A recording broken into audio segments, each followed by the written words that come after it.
In 1821, Mexico gained its independence from Spain and became a new nation on the southern border of the United States. At that time, what became Texas, New Mexico, Arizona, and California were the northern provinces of Mexico. And they were sparsely populated and underdeveloped. So the new Mexican government in the 1820s and 30s, headed by a general named Santa Anna, decided to aggressively recruit Americans to settle in the northern provinces of Mexico so as to generate new communities, new economic revenues, and also to, quote unquote, pacify the Indians living in the area. So hundreds and then thousands of Americans, most of them from the southern states, began migrating to Texas, owned by Mexico. Many of the Southerners brought their slaves with them, and they tried to recreate in Texas the cotton economy that dominated the southern states in the 1830s and 1840s.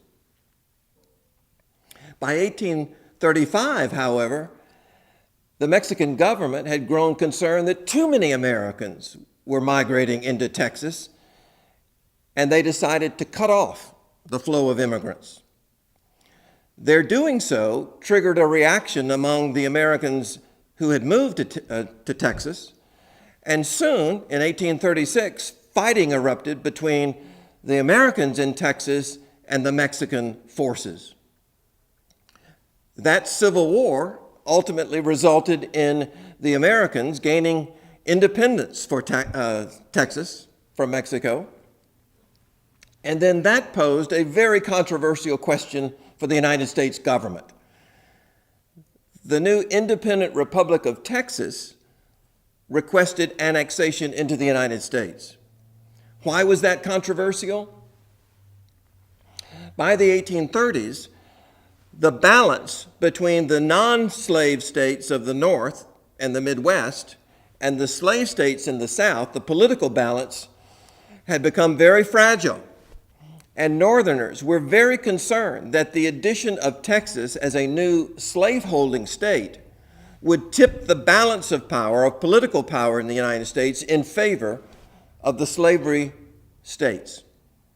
So initially, Andrew Jackson and then his successor, Martin Van Buren, as president, avoided the issue of annexing Texas because it was so volatile, so combustible.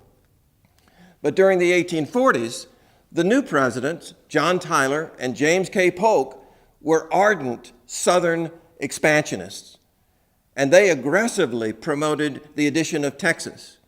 Their doing so created great political controversy and ignited the debate over slavery that would not end until the secession of the southern states and the onset of the Civil War.